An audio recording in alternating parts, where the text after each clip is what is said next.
To understand, right. तो previous lecture के अंदर हमने ये देखा था कि हम ये समझे थे प्रीवियस लेक्चर के अंदर कि नॉर्मेटिव इथिक्स क्या होता है, राइट। नॉर्मेटिव इथिक्स के बारे में हमने समझा था।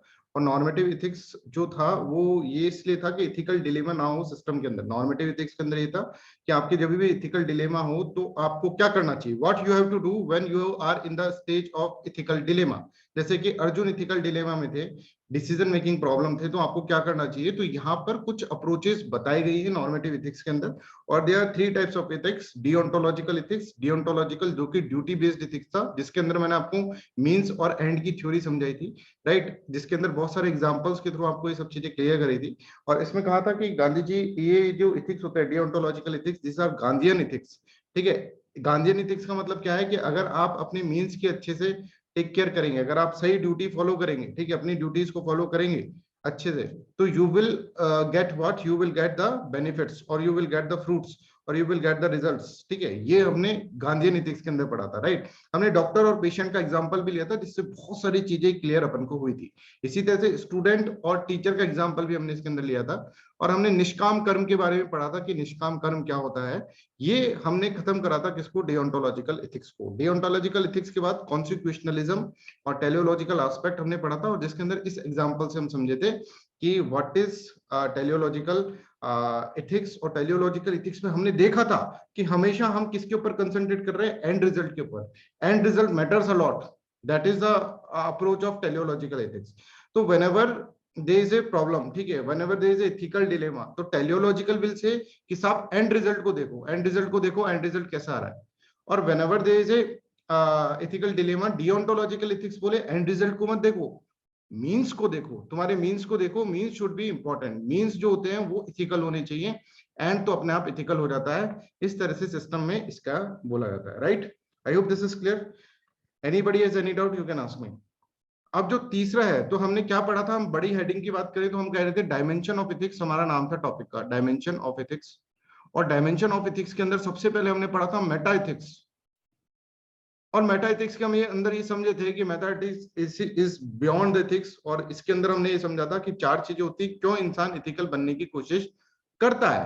तो यहाँ पे इगोइज्म था, एल्ट्रुइज्म था, यहाँ पर हम देखेंगे तो रीजन था, रेशनैलिटी और इमोशन। ये 4 चीजें हमने इसके अंदर पढ़ी थी मेटा एथिक्स के अंदर, राइट। फिर हमने कहा था कि दूसरा जो ब्रांच होता है एथिक्स का वो था नॉर्मेटिव एथिक्स। और नॉर्मेटिव एथिक्स के अंदर हमको पढ़ना था डिओंटोलॉजी हमने पढ़ा, सेकेंड हमने पढ़ा टेलियोलॉजिकल एस्पेक्ट, और तीसरा जो हमने पढ़ा दैट इज वर्चू एथिक्स, ठीक है। अभी डिओंटोलॉजी के अंदर महात्मा गांधी के पॉइंट ऑफ व्यू हमको पढ़ने कि सत्याग्रह क्या होता था, ये सब चीजें हम फिलोसफर्स के डायमेंशन में पढ़ेंगे। जब आप फिलोसफर वाली चीज पढ़ोगे ना बच्चों, फिलोसफर्स जब अपन पढ़ेंगे तो there will be approximately 30+ philosopher. और 30+ फिलोसफर के बाद तुम्हारा नॉलेज का लेवल बहुत ही मतलब अपर साइड चला जाएगा, नॉलेज का लेवल, ठीक है। आपको बहुत सारा ऐसा ज्ञान आ जाएगा, कंसेप्चुअल अंडरस्टैंडिंग आ जाएगी, जिसके बेसिस पे आप बहुत सारे क्वेश्चन सॉल्व कर सकते हैं prelims as well as mains examination के अंदर। तो ये बिल्कुल ध्यान रखना, जब हम 30+ थिंकर्स पढ़ लेंगे तो उसके बाद आप इसको, इस पेपर को डिफरेंट डिफरेंट डायमेंशंस में यूज कर सकते हैं, ऐसे राइटिंग के अंदर prelims as well as mains examination में आप इसको यूज कर सकते हैं, ठीक है।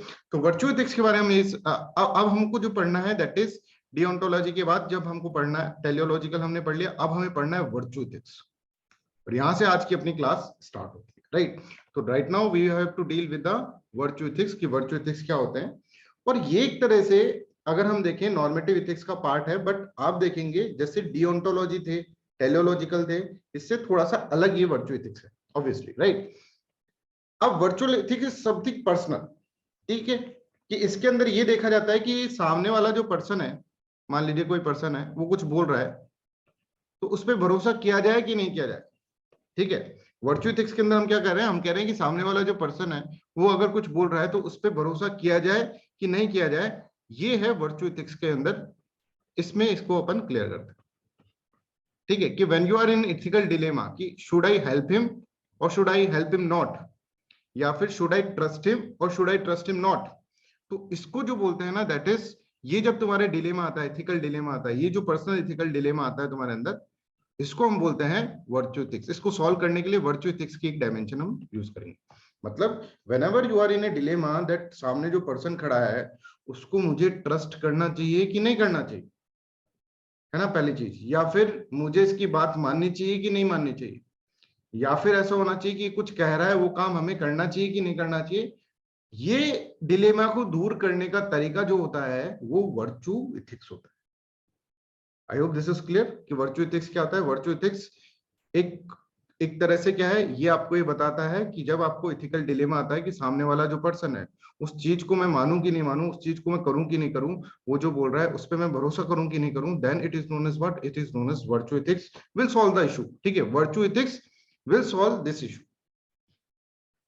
अब एक एक करके हम पढ़ते हैं कि व्हाट इज वर्चू इथिक्स। तो वर्चू इथिक्स का मतलब, सबसे पहले इस वर्ड को देखो, वर्चू। वर्चू का मतलब होता है quality. Quality of what? Quality of character. Character, है ना। जैसे मान लीजिए कोई आपसे कहे कि महात्मा गांधी जो है वो आपको पता है कि बहुत ही नॉन वायलेंट है, नॉन वायलेंट है। तो ये इनका क्या है, this is the character, quality of the character of Mahatma Gandhi, non violent. ये क्या हो जाएगा, एक कैरेक्टर हो जाएगा किसका? Mahatma Gandhi, right. Quality of character है जिससे कि एक पर्सन को डिफाइन किया जाता है। ठीक है, एक क्वालिटी ऑफ कैरेक्टर है जिससे कि एक पर्सन को डिफाइन किया जाता है। महावीर का नाम ध्यान आते ही आप कहेंगे कि ही is very very non violent.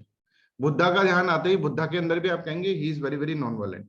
Subhash Chandra Bose का नाम याद आते ही आपको लगेगा करेज, वेलोर, ठीक है, करेज, ये चीज आपके दिमाग के अंदर आएंगी।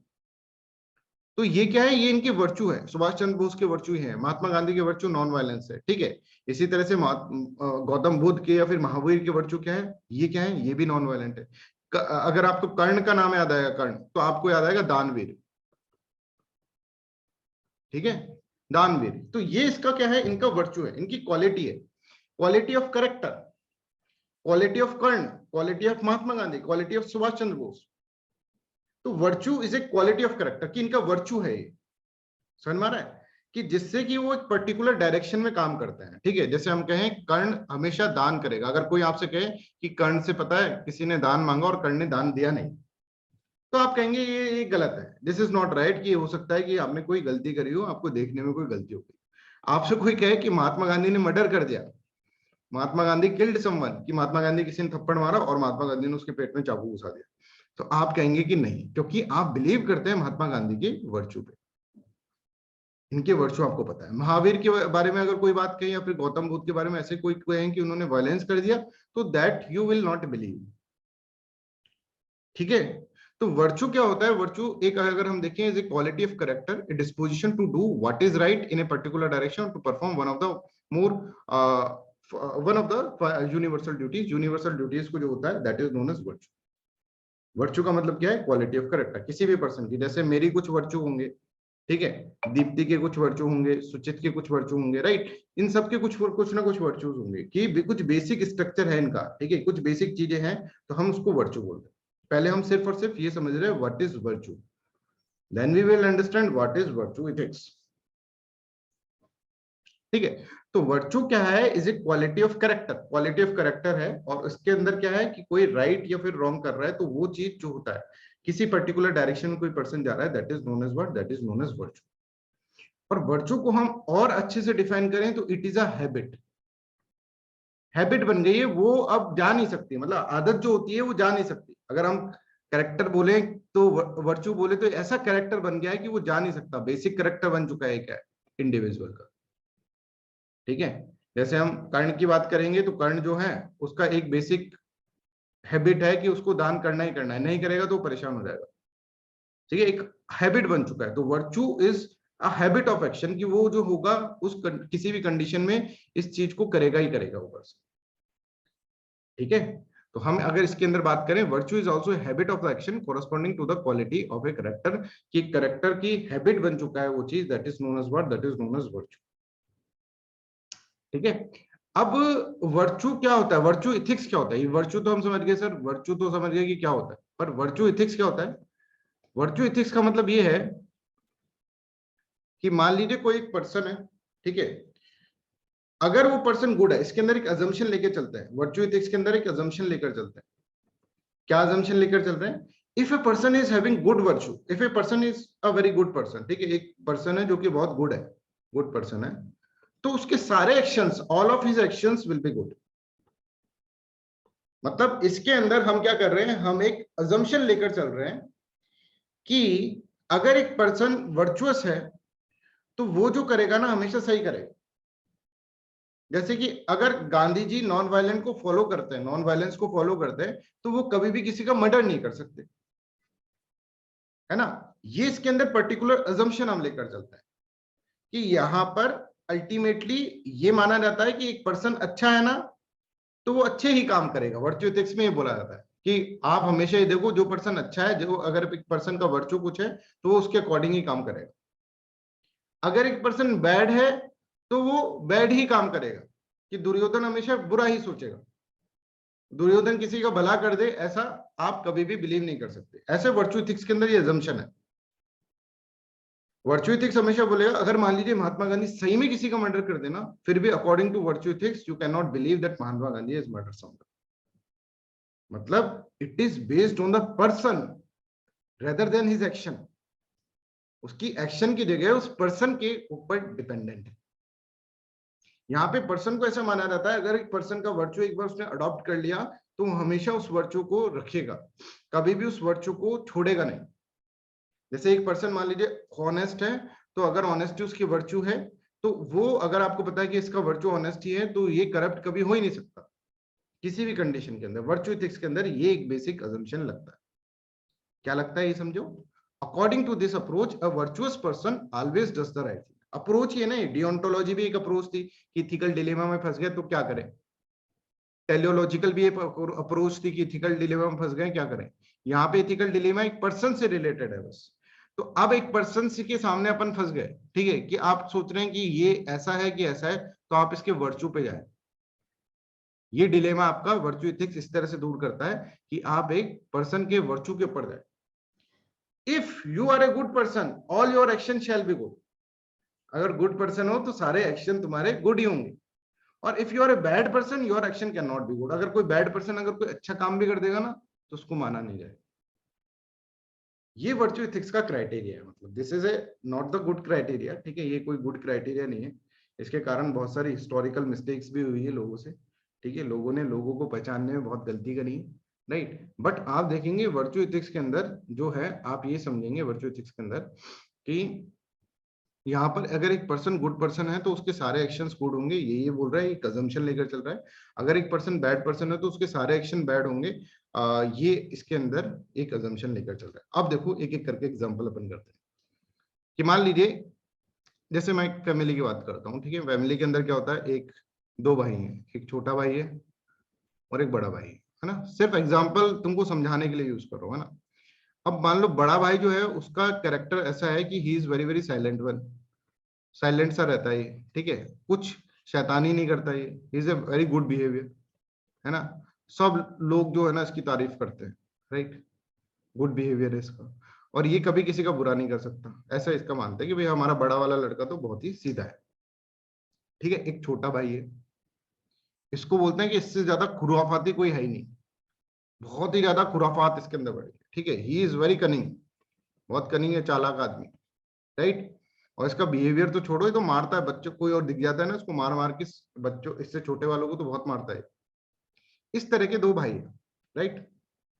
अब मान लीजिए घर के अंदर ऐसे समझो कि घर के अंदर एक ड्रेसिंग टेबल था, उसका कांच टूट जाता है और ये दोनों भाई यहाँ पे खड़े हैं, और मान लो बड़ा वाला तोड़ता है कांच, ठीक है, तो मार किसकी पड़ेगी, छोटे वाली की।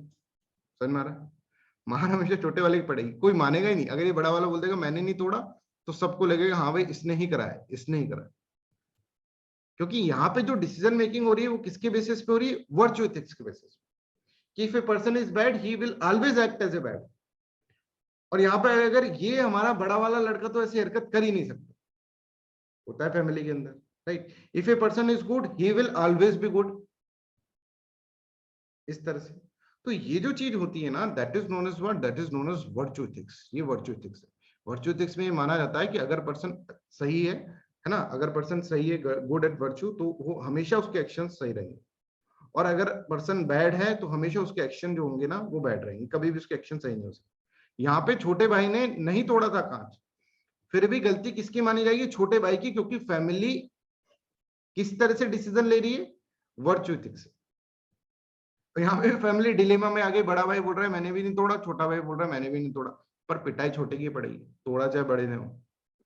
तो ये हमको एक वर्चू एथिक्स का मैं तुमको एग्जांपल इसलिए बता रहा था जिससे कि तुमको समझ में आए। तो हम क्या समझ गए, ये इथिक्स अगर मैं तुमसे पूछूं this ethics is person based या फिर एक्शन बेस्ड, तो बताओ क्या बोलोगे? पर्सन बेस्ड और एक्शन पर्सन बेस्ड है ना। तो this is person based ethics, ठीक है। यहाँ पर पर्सन को देखा जा रहा है कि पर्सन के वर्चू को देखा जा रहा है, उसने क्या किया है उसको नहीं देखा जा रहा, समझ लो, उसने क्या करा है उसको नहीं देखा जा रहा है। यहाँ पर इनहेरेंट कैरेक्टर जो है पर्सन का, उसके ऊपर क्या कर रहा जा रहा है, फोकस किया जा रहा है कि उसने क्या एक्शंस परफॉर्म करे उसके बारे में बात ही नहीं की जा रही, ठीक है। एक्शन बेस्ड नहीं है, ये है पर्सन बेस्ड। तो पहला हमने पढ़ा था ड्यूटी बेस्ड इथिक्स, सेकंड हमने पढ़ा था तो इथिक्स है that is what, that is and based ethics, and based. और तीसरा हमने पढ़ा है that is what, that is not duty based, that is not and based, that is person based, ठीक है। अब यहां पर देखिए, तो यहां पर अगर हम देखेंगे it is person rather than the action based ethics, person based ethics है, एक्शन बेस्ड इथिक्स नहीं है, समझ में आ रहा है। It focuses on inherent character of a person rather than on the nature और the consequences of the specific action perform.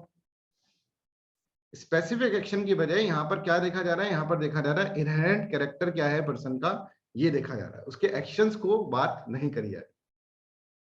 I hope this is clear to everyone, any doubt you can ask me.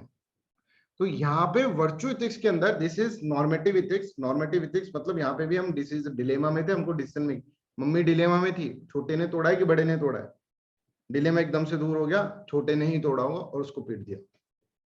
This is known as what, this is known as virtue ethics. और virtue ethics के कारण अगर हम देखेंगे तो बहुत सारी mistakes ऐसी हुई है हिस्ट्री के अंदर जिसको आज भी हम जानते हैं, है ना। जैसे कि हम एग्जांपल, ये एग्जांपल यूज मत करना, बस मैं तुमको समझाने के लिए again I am using this example just to make you understand. Example क्या यूज करना है मैं आपको बताऊंगा। कृष्ण थे जैसे, ठीक है, तो लॉर्ड कृष्णा जो थे इनको सब मानते थे कि ही इज वेरी मोरली राइट, पर अगर आप देखेंगे ना तो युद्ध के मैदान के अंदर इन्होंने बहुत सारा इस तरह की चीज कही थी जो कि अनएथिकल है। जो भी सुपर पावर्स थी ना साइड, सामने की साइड, ठीक है, जैसे कर्ण थे, तो कर्ण को कैसे मारा गया था, कर्ण का पहिया जो था वो धस गया था, ठीक है, कर्ण का जो पहिया था वो धस गया था, ठीक है, और कर्ण ने कहा था कि भाई मैं अपना पहिया निकाल लूं उसके बाद तो मेरे पे बाण चलाना। पर कृष्ण ने क्या कहा अर्जुन को कि नहीं अर्जुन अभी बाण चलो, और उसके कारण ये अनएथिकल था, this is against the rule of law, ठीक है, this is against the rule of war, but फिर भी क्या हुआ, फिर भी इस तरह की चीज करी गई और इसमें वे मर गए, ठीक है। तो यहाँ पे हम अगर इनको देखें कि वर्चू बेस इथिक्स के ऊपर अगर हम जाएंगे तो हम ये देखेंगे कि ये ऐसा कर ही नहीं सकते, पर इन्होंने कर दिया एक्शन, समझ में आ रहा है। तो this is the criticism of what, criticism of virtue ethics, कि वर्चू इथिक्स हमेशा क्या है, अब छोटा भाई जो था उसकी गलती नहीं थी फिर भी पिट गया, तो वर्चू इथिक्स हमेशा क्या है, हमेशा इसके अंदर हम एक्शन देखते हैं, कभी कभार गलती भी हो जाती है, जैसे गुरु द्रोण को कैसे मारा गया था, गुरु द्रोण को भी छल कपट से मारा गया था, ठीक है, और उसके पीछे भी दिमाग जो था वो कृष्ण का ही था। तो कृष्ण को जब देखते थे लॉर्ड कृष्णा को, तब हम ऐसे सोचते थे कि लॉर्ड कृष्णा बाय वर्चू अगर हम जाएंगे तो ऐसा नहीं कर सकते, अगर हम देखें तो he is considered as a god और एथिकल तो होना ही चाहिए, तो ऐसे नहीं कर सकते, बट फिर भी इनके एक्शन के बेसिस पे हम देखेंगे तो इन्होंने इस तरह से करा, है ना। दुर्योधन को भी जैसे मरा था ना दुर्योधन, ये सारे जो बड़े कैरेक्टर मरे थे इनके पीछे दिमाग इनका ही चला था कृष्ण जी का, ठीक है। अच्छा ठीक है, इन्होंने धर्म के लिए करा, that is another thing, but अगर हम यहाँ पर बात करें इस तरह से, और गुरु द्रोण का तो बहुत इंपॉर्टेंट एक आपको है जो आपको लिखना है एग्जाम के अंदर, ये तो मत लिखना बिकॉज दिस इज कि कृष्ण के थोड़ा अगेंस्ट में चला जाएगा, ठीक है, तो वो चीज हो जाएगा। गुरु द्रोण वाला आप केस लिख सकते हैं कैसे, इसके अंदर होता है हाफ ट्रुथ ऑफ युधिष्ठिर, ठीक है, हाफ ट्रुथ ऑफ युधिष्ठिर।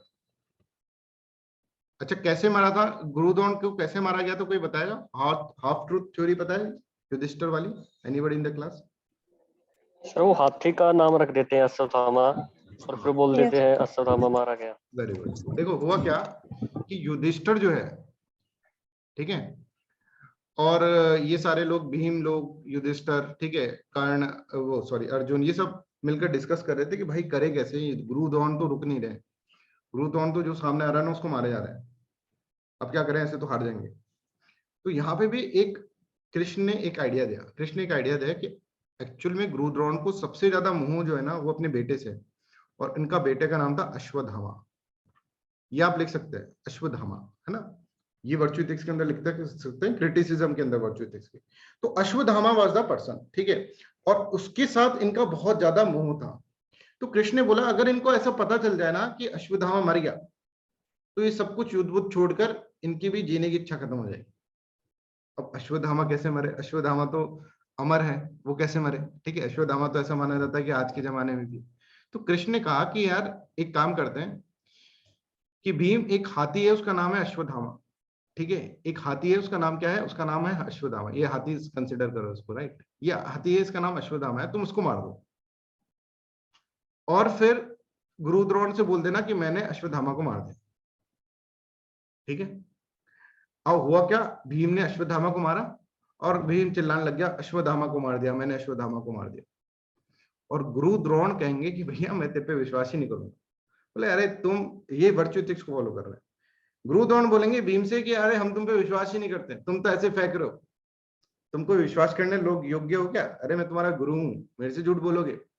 और ये भीम चिल्ला रहा मैंने अश्वत्थामा को मार दिया, अब भीम का कॉन्फिडेंस लो गया। तो फिर कृष्ण ने युधिष्ठिर से बोला कि तुमसे अब पूछेंगे गुरु द्रोण, क्योंकि तुम्हारे वर्चूज के ऊपर उनके भरोसा है कि तुम क्या हो, तुम क्या हो, तुम एक तरह से यहाँ पर देखोगे तो तुम एक तरह से virtuous person in the eyes of what, गुरु द्रोण। तो गुरु द्रोण ने इनसे पूछा कि मैं धर्मराज युधिष्ठिर अगर मेरे को बोल देंगे कि अश्वत्थामा मर गया तो मैं मान लूंगा। अब सब कुछ धर्मराज युधिष्ठिर के ऊपर था, तो कृष्ण ने इनको समझा दिया कि भाई तुमको बोलना है, और इन्होंने क्या बोला, उन्होंने बोला हाँ अश्वत्थामा मर गया, समझ में आ रहा है। और ये सुनते ही आचार्य द्रोण को लगा कि सच में मर गया। अब इन्होंने जो था, इन्होंने वैसे तो अगर देखिए गलत बोला है, ट्रुथ नहीं बोला, इन्होंने फॉल्स बोला है, ठीक है, बट वैसे देखिए तो ट्रुथ भी है, अश्वत्थामा तो मरा ही था, चाहे से वो हाथी ऊपर मरा तो था। Is this clear Deepti, is this clear Deepti, Rabia को क्लियर? यस सर क्लियर है। Yes sir. ठीक है, तो यहाँ पर देखिए, यहाँ पर जो था कि आचार्य द्रोण बिल्कुल बैठ जाएंगे, बिल्कुल उनको ऐसा लगेगा कि भाई सारी दुनिया उनकी खत्म हो गई, और वो बैठ जाएंगे, और फिर अर्जुन उनको मार देगा। अब यहाँ पे अगर हम देखेंगे कि आचार्य द्रोण की मृत्यु क्यों हुई, because of what, because of the virtue ethics पे, वर्चू एथिक्स वाली थ्योरी पे चले गए, क्योंकि इन्होंने अप्रोच वर्चू एथिक्स की। भीम ने जब बोला तो उनको डाउट हुआ भीम पर, बोला भीम तेरी बात तो मैं नहीं मानूंगा। उनको नहीं पता था कोई हाथी मारा है, उनको ये था कि भीम की बात तो नहीं माननी है, भीम तो कुछ भी बोल देगा यार, इसका कोई वर्चू है क्या, इसका कुछ नहीं। हाँ अगर धर्मराज युधिष्ठिर बोल देंगे तो I will believe. Dharmaraj Yudhishthir ने बोल दिया। अब यहाँ पर धर्मराज युधिष्ठिर वैसे तो गलत थे, ठीक है, क्योंकि देखो यहाँ पर था तो ट्रूथ, ट्रूथ ही बोला था उन्होंने, बट ये था फॉल्स, क्योंकि उनको पता था कंटेक्स्ट क्या है। कंटेक्स्ट को अगर देखें ओवरऑल तो युधिष्ठिर वाज रॉन्ग। तो हाफ ट्रूथ थ्योरी जो है वो आप लिख सकते हैं एग्जाम के अंदर, ठीक है, अभी मैंने शायद इसकी स्लाइड नहीं डाली है इसके अंदर, तो मैं डाल के दे दूंगा आपको कि हाफ ट्रूथ थ्योरी को किस तरह से लिखना है कि जब इनसे पूछा गया तो इस तरह का हो। तो अब यहाँ पर देखिए, ठीक है, अब यहाँ पर देखिए कि ये जो थे आचार्य द्रोण, इन्होंने क्या करा, यहाँ पर फॉलो करा था virtue ethics. I hope this is clear to everyone. और यहाँ पे वर्चू एथिक्स का अप्रोच जो था वो रॉन्ग हो गया। तो जब whenever you have to write the virtue ethics thing, then you have to see this one कि वर्चू एथिक्स हमेशा सही नहीं होता है, ठीक है, कभी कभार तो बहुत ज्यादा मिस्टेक हो जाता है। जैसे कि हम बात करें half truth theory of Yudhishthir, ठीक है, इस तरह से आपको क्रिटिसिज्म करना है। तो हम ये पढ़े वर्चू एथिक्स क्या होता है और वर्चू एथिक्स का क्रिटिसिज्म पढ़े। देखिए action and consequences of action is more important than the inherent quality of a person. Sometimes what happen, the person will not act according to his inherent quality, and in that situation virtue ethics will be wrong. तो यहाँ पर इस तरह का criticism हम कर सकते हैं वर्चू एथिक्स, मतलब मैं आपको वर्चू एथिक्स पढ़ा रहा हूँ और वर्चू एथिक्स के क्रिटिसिज्म आपको इसके अंदर पढ़ा। अच्छा एक और क्रिटिसिज्म और इसके अंदर हम देखते हैं कि क्या वर्चुअस है क्या वर्चुअस नहीं है, ये कौन डिसाइड करेगा, हु विल डिसाइड? वर्चू क्या होता है ये कौन डिसाइड करेगा? मतलब वर्चू मतलब जो अच्छी चीजें हैं जो है वो कौन सर डिसाइड? खुद अजम्पशन लेते हैं। खुद अजम्पशंस लेते हैं, या फिर हम देखें कि समय के साथ साथ वर्चू बदलता रहता है। वर्चू मतलब क्या है? एक तरह से यही है कि सोसाइटी किसको अच्छा मानती है किसको बुरा मानती है, वही चीज है कि सत्य बोलना सही है, राइट, ये एक वर्चू है। या फिर हम कहें कि वर्चू तो हमेशा चेंज होते थे। एक समय में ऐसा वर्चू था कि जो वीमेन है वो वर्चुअस तब होगी जब वो सती हो जाएगी,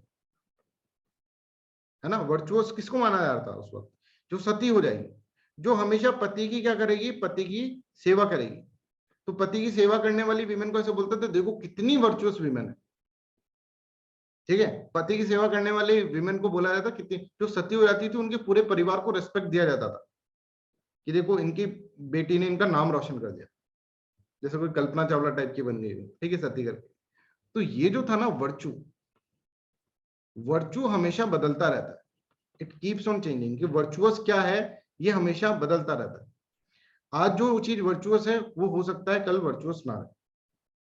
तो ये virtue ethics, virtue based ethics जो है वर्चू के ऊपर ही डिपेंड है, और वर्चू खुद ही बदलता रहता है, ये समझो इस तरह से, ये खुद ही बदलता रहता है वर्चू।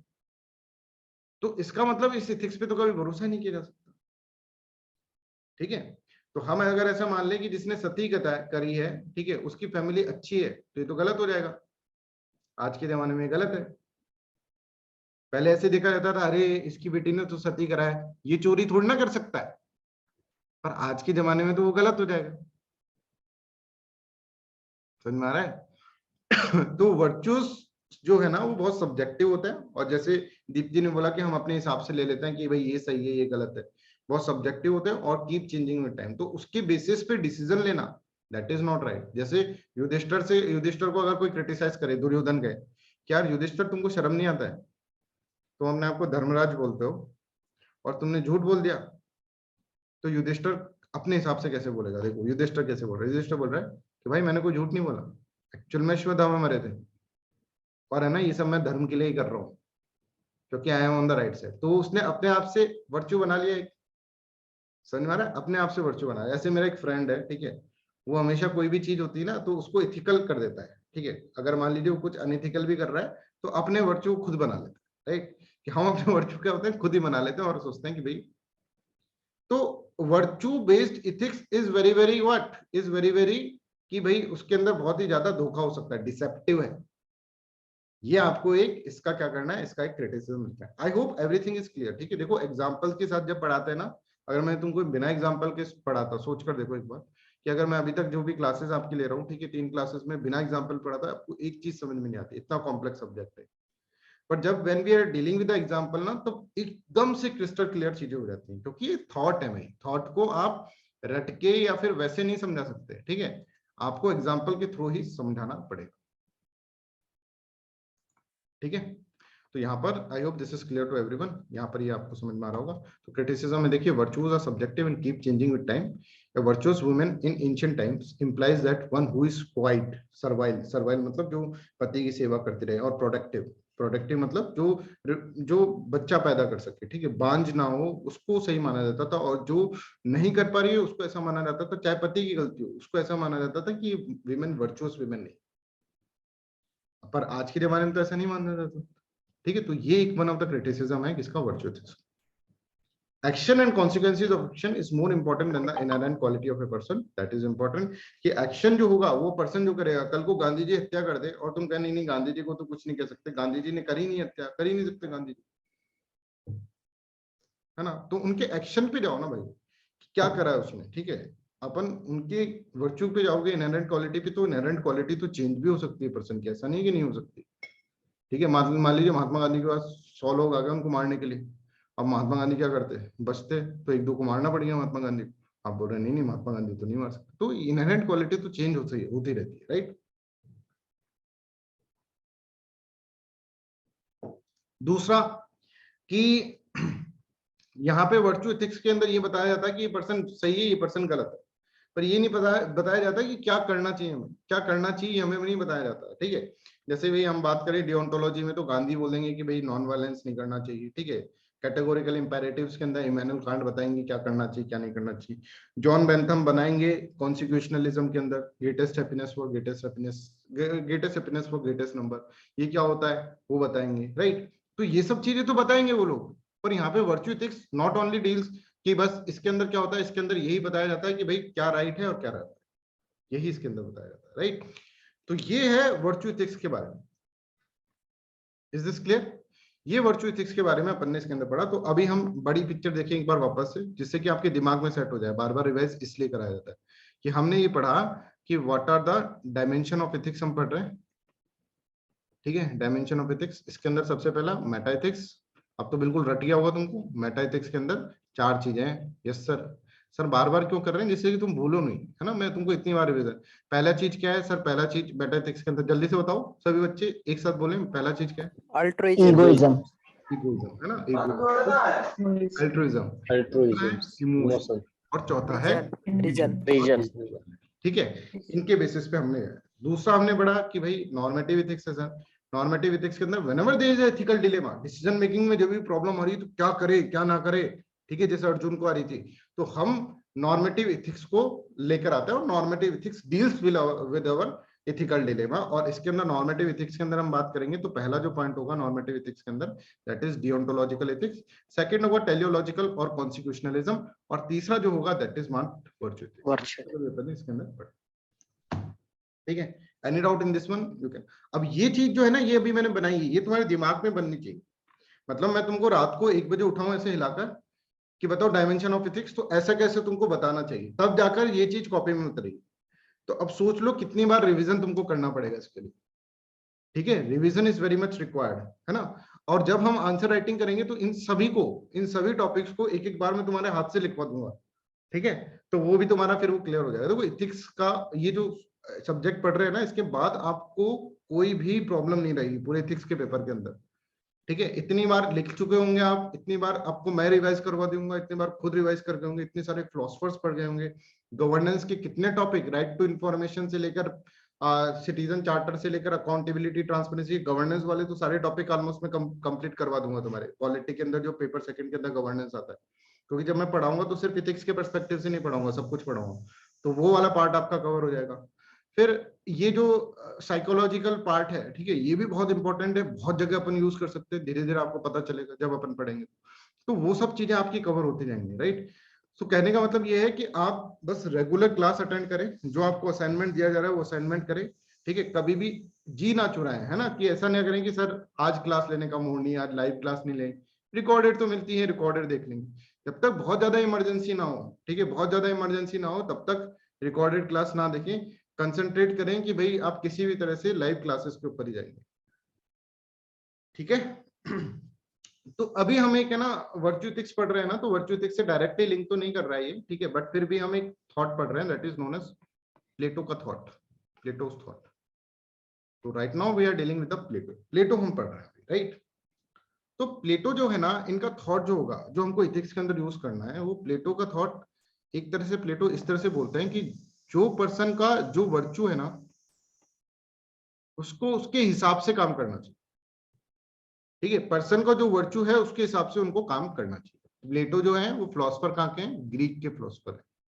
ग्रीस ने ना बहुत फिलोसफर्स दिए हैं, अरिस्टो, प्लेटो, सोक्रेटिस, ये सब ग्रीस फिलोसफर है, ठीक है। तो ये ग्रीक के फिलोसफर है प्लेटो।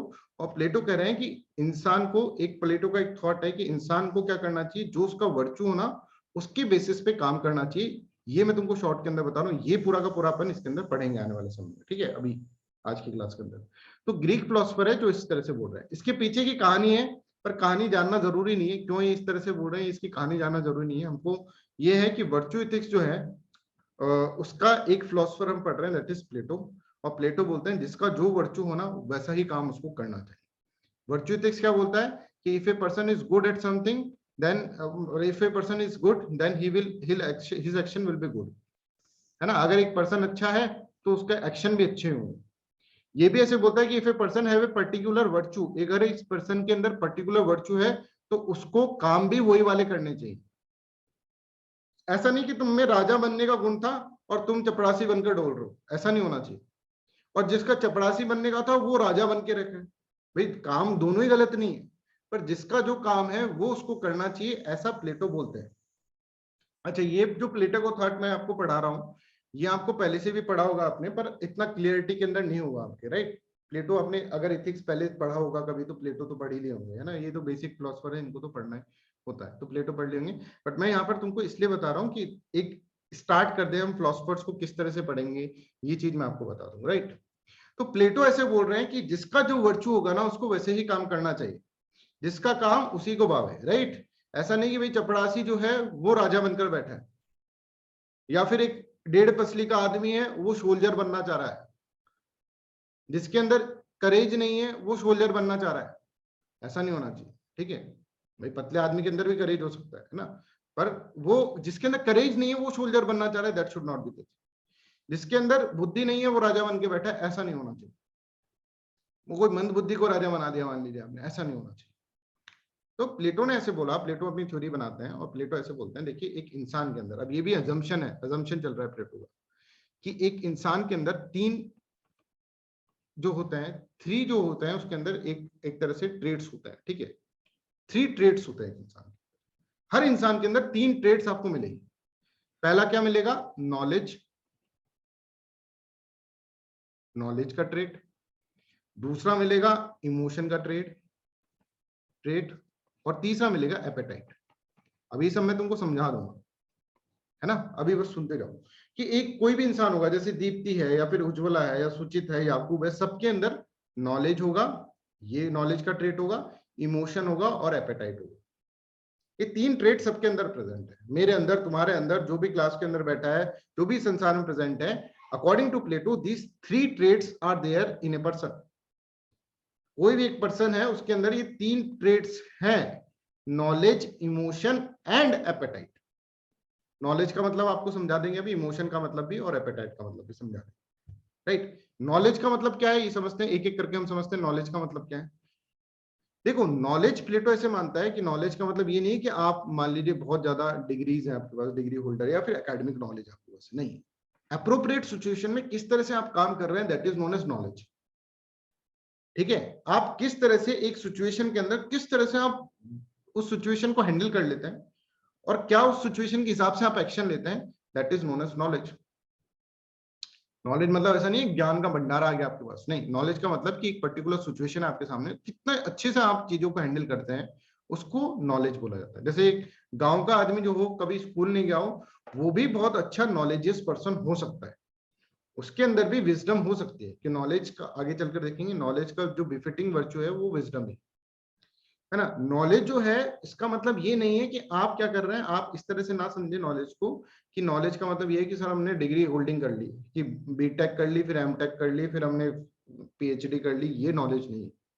नॉलेज का मतलब एक पर्टिकुलर सिचुएशन के अंदर आप किस तरह से बिहेव करते हैं, किस तरह का कोर्स ऑफ एक्शन आप लेते हैं, दैट इज नॉलेज।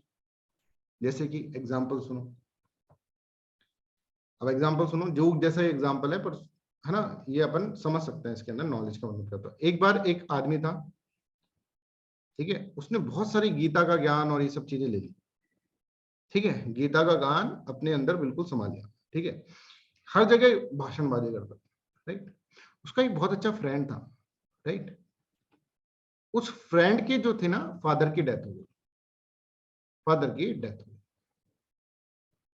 अब ये बहुत ही ज्यादा सेंटी हो गया, बहुत ज्यादा सेंटी हो रहा है और रोए जा रहा है, और इसके पिताजी की लाश सामने पड़ी, और ये इतने में ये जो पर्सन है ना, ये पर्सन आते हैं गीता के ज्ञान वाले पर्सन, और ये आते यहाँ पर झाड़ने लगते हैं ज्ञान अपना। बोले अरे देख कितना बड़ा मूर्ख है, आत्मा कभी मरती है क्या? आत्मा तो अमर है, आत्मा तो ना पैदा होती है ना मरती है, तो जबरदस्ती रो रहा है। इस आदमी को पहले तो गुस्सा आता है, पर ये देखता है इतने सारे लोग हैं, क्या करे इसको। फिर सबको बोल रहा है कि देखो कैसे रो रहा है ये पागल, पिता के मुंह में पागल हो रखा है, ये एक्चुअली अर्जुन है, इसके अंदर द्वंद्व चल रहा है, ऐसे ऐसे बोल रहे हैं इसको। तो थोड़ी देर में इसकी पिटाई पड़ जाएगी, है ना, सब मिलके इसको मारे। इसका मतलब क्या है कि इसके पास ज्ञान तो था, पर इसने कंडीशन के हिसाब से उसको यूज नहीं करा। कहीं करना था, कहीं अच्छा सा कोई सत्संग चल रहा था उसमें करता, ठीक है। अब भाई मृत्यु हो गई है घर के अंदर, ठीक है, पिताजी की मृत्यु हो गई है उसकी, और वो उसको ज्ञान बांट रहा है, तो ऑब्वियसली ये person according to Plato is not having the wisdom, इसके पास विजडम नहीं, इसके पास नॉलेज नहीं, इसके पास ज्ञान तो है पर ये कहाँ यूज करना है इसको पता ही नहीं, है ना। वहीं एक पर्सन जो है उसको पता है कि कहाँ क्या चीज यूज करनी है, क्या अपना ज्ञान यूज करना है, उस पर्टिकुलर सिचुएशन में किस तरह से आपको कोर्स ऑफ एक्शन करना है, that is known as what, that is known as wisdom. उसको अपन विजडम बोलते हैं, ठीक है। तो wisdom according to Plato is ability to discern the appropriate course of action. Appropriate course of action आपको चूज करना हो, to be taken in a given situation at appropriate time, that is known as what, that is known as wisdom. और knowledge और prudence, ठीक है, कुछ भी हम बोल सकते हैं, ठीक है। आइए पहली चीज आपको समझना। दूसरा चीज जो है दैट इज इमोशन। इमोशन आपको पता ही है, ठीक है, इमोशन आपको पता ही है, ठीक है। इमोशन का मतलब क्या होता है, इमोशन का मतलब यह है कि एक पर्सन इमोशनल है, तो मतलब उसके अंदर है। जैसे मान लीजिए आपसे कोई कहे कि भैया आग लग गई है इधर, ठीक है, आपने कहा ठीक है मरने दो लोगों को, क्या है, तो मतलब आपके अंदर इमोशन ही नहीं है साहब, ठीक है। और आपको ये, और मैं बता दूं, इमोशन होना बहुत जरूरी होता है, इमोशनल होना बहुत जरूरी होता है, ये अपन पढ़ेंगे इमोशनल इंटेलिजेंस के अंदर। अगर आप में इमोशन नहीं है ना तो बहुत बड़ी गड़बड़ है ना। तो ये अगर इसको बोला बोला जाता है क्या, इसको बोला जाता है इमोशन, ठीक है। एपेटाइट का मतलब क्या होता है, एपेटाइट का मतलब कुछ करने का भूख। एपेटाइट का मतलब अगर हम देखेंगे तो एपेटाइट का मतलब होता है भूख, पर एपेटाइट का मतलब जो होगा कुछ करने की भूख इसके अंदर है, कुछ करने की भूख। अभी ये सब चीजें समझ में आ जाएगी, अभी मैं तुमको आधा आधा ही बता रहा हूँ जानबूझकर, ठीक है, अभी पूरा बता नहीं सकता। तो कहने का मतलब है कि किसी एक पर्सन के अंदर मान लीजिए तीन चीजें होती हैं। एक तो क्या होता है, ये जैसे एक पर्सन है, इसके अंदर एक तो नॉलेज का ट्रेट होगा, एक होगा इमोशन का ट्रेट, और एक होगा एपेटाइट का ट्रेट। अभी इन तीनों चीजों को वापस मैं आपको बताऊं। अच्छा, प्लेटो बोलते हैं पर किसी हर पर्सन के अंदर ये होगा कि आपके अंदर भी है, मेरे अंदर, सबके अंदर, पर हो सकता है, पर क्या बोलता है प्लेटो कि इन तीनों में से एक ट्रेट जो होता है ना वो डोमिनेट करता है, दो के ऊपर डोमिनेट करता है। जैसे मान लीजिए, मान लो दीप्ति का नॉलेज वाला ट्रेट जो है वो डोमिनेट कर रहा है, सुचित का मान लो एपेटाइट वाला ट्रेट जो है वो डोमिनेट कर रहा है, याकूब का मान लो इमोशन वाला डोमिनेट कर रहा है ट्रेट। तो जिसका जो ट्रेट डोमिनेट कर रहा है उसके हिसाब से उसके अंदर क्या होना है, उसके अंदर एक वर्चू बनेगा और उसके हिसाब से उसको काम करना चाहिए, ठीक है। तो ये बोलते हैं कि अगर मान लीजिए किसी के अंदर डोमिनेटिंग ट्रेट, अब बिल्कुल ध्यान सुनना, पूरी फिलॉसफी बता रहे हैं के बारे में, कि डोमेटिक ट्रेट नॉलेज है किसी के पास, क्यों तीनों ट्रेट तो तीनों ही है, नॉलेज इमोशन एंड एपेटाइट, पर डोमिनेटिंग ट्रेट नॉलेज है, तो उस पर्सन का बिफिटिंग वर्च्यू, बिफिटिंग वर्च्यू मतलब पर्टिकुलर वर्च्यू होगा विजडम, और उस पर्सन को होना चाहिए किंग। ये प्लेटो बोल रहे हैं। तो प्लेटो बोल रहे हैं कि if a person is having dominating trait as knowledge, then his befitting virtue will be wisdom and he should be the king, ठीक है। इसी तरह से वो बोलते हैं अगर मान लीजिए एक पर्सन है उसका dominating trait is emotion, then उसका befitting virtue will be courage and he should be soldier, ठीक है। इसी तरह से बोलते हैं प्लेटो कि अगर मान लीजिए किसी एक पर्सन का डोमिनेटिंग ट्रेट होता है appetite, then his befitting virtue will be temperance, temperance, और ही शुड बी ट्रेडर। तो what Plato is saying that अगर नॉलेज का डोमिनेटिंग ट्रेट, मतलब नॉलेज इमोशन और एपेटाइट तीनों है भाई तुम में, पर अगर नॉलेज का ट्रेट जो है वो डोमिनेट कर जा रहा है, तो तुम्हारा बीफिटिंग वर्च्यू क्या होगा, तुम्हारा जो वर्च्यू होगा वो होगा विजडम, और तुम्हें किंग होना चाहिए। फिर तुम अगर सोल्जर बनते हो तो गलत है, तो एथिकल नहीं है। अगर मान लीजिए आपके पास इमोशन है डोमिनेटिंग ट्रेट, आपके नॉलेज इमोशन और एपेटाइट में से इमोशन डोमिनेट कर रहा है, तो means you are having the befitting virtue known as courage. Sir इसका मतलब क्या होता है, ये कैसे, ये मैं बताऊं। और you should be the soldier. अगर आपका डोमिनेटिंग ट्रेट है एपेटाइट, नॉलेज इमोशन एपेटाइट में से एपेटाइट आपका डोमिनेटिंग ट्रेट है, तो बिफिटिंग वर्च्यू आपका होगा टेम्परेंस, और टेम्परेंस और you should be the trader, और आपको ट्रेडर के अंदर होना चाहिए। ये जो था ये प्लेटो का कहना था। अब किस तरह से कहता है प्लेटो ये मैं आपको बताता हूं। अगर आपका डोमिनेटिंग ट्रेट क्या है, नॉलेज है, Plato is saying like that, तो बिफिटिंग वर्चू आपका विजडम होगा और you should be the king. अगर मान लीजिए डोमिनेटिंग ट्रेट इमोशन है, then befitting virtue will be courage and you should be soldier. And इसी तरह से if dominating trait is appetite, you should have befitting virtue as a temperance and you should be traitor. अब sir ये पहला तो समझ में आ रहा है सर, नॉलेज है, अगर मान लो नॉलेज डोमिनेट कर रहा है तो चलो विजडम है आपके अंदर, तो चलो आप किंग बन गए, that is correct. But sir एक चीज समझ में नहीं आ रही, क्या इमोशन से करेज कैसे आता है? अब इमोशनल पर्सन है और आप कह रहे हो करेज, उसका बिफिटिंग वर्चू करेज होगा, तो प्लेटो इधर क्या कहना क्या चाहते हैं? इसको भी एक अपन छोटे से एग्जांपल समझ लेते हैं, ठीक है। मान लीजिए कि ऐसा होता है कि एक सेकंड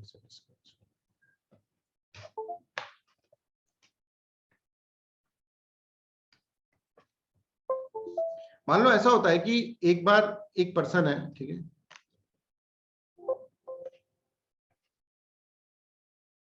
एक पर्सन है, राइट, और ये पर्सन जो है ना, इसके अंदर कोई भी इमोशन नाम की चीज नहीं है, ठीक है, इमोशनलेस है। तो इस पर्सन को अगर मान लो कल को पाकिस्तान या फिर चाइना ने हमारे ऊपर अटैक कर दिया और इस पर्सन से हम बोले कि भाई पाकिस्तान और चाइना ने अटैक कर दिया है, चल लड़ने, मातृभूमि को बचाने का समय आ गया है, तो ये पर्सन के अंदर वैसे ही इमोशन नहीं है, बोलेगा अरे यार रहने दे, जिसको बचाना वो बचा लेगा, ये करेज कभी दिखाएगा ही नहीं, क्योंकि इमोशन ही नहीं है। वहीं अगर तुम मान लो कोई ऐसा पर्सन है जो कि बहुत ही इमोशनल है और तुम चिल्लाता है भारत माता कीजिए, भारत माता कीजिए, ये बोला क्या हो गया, बोले पाकिस्तान ने अटैक कर दिया, ये अपने घर में से अगर इसके पास चाकू भी होगा तो उठा के निकाल के ले जाएगा, अगर ये इमोशनल है। एक इमोशनल पर्सन ही डरता है और एक इमोशनल पर्सन ही करेज दिखाता है अकॉर्डिंग टू प्लेटो।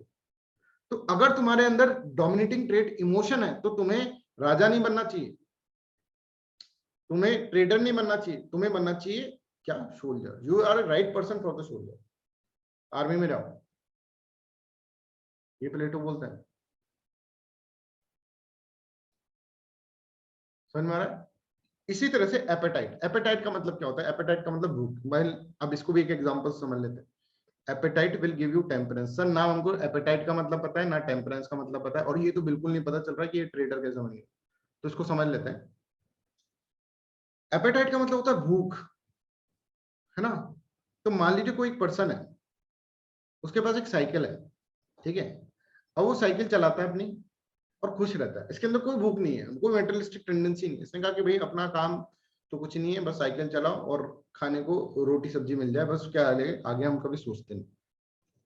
तो क्या ये एक अच्छा ट्रेडर हो सकता है क्या?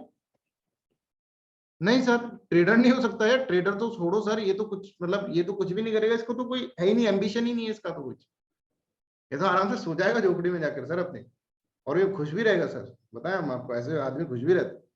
ये ट्रेडर हो सकता है क्या? नहीं। तो ट्रेडर होने के लिए एक मिनिमम लेवल की भूख तो होनी चाहिए। बिजनेसमैन बन रहे हो तो एक मिनिमम लेवल की भूख तो होनी चाहिए आपको। तो एपेटाइट का मतलब वही भूख से हम एपेटाइट बोल रहे हैं। एपेटाइट का मतलब वही भूख, ठीक है, कि जिसके अंदर आप क्या कर रहे हैं, इसके अंदर आपके अंदर कुछ ना कुछ क्या है, कुछ ना कुछ करने की एक थोड़ी सी भूख है, इच्छा है, और उससे आप के अंदर बिफिटिंग वर्चू आ रहा है टेम्परेंस। अब टेम्परेंस का मतलब क्या है ये भी समझ लो।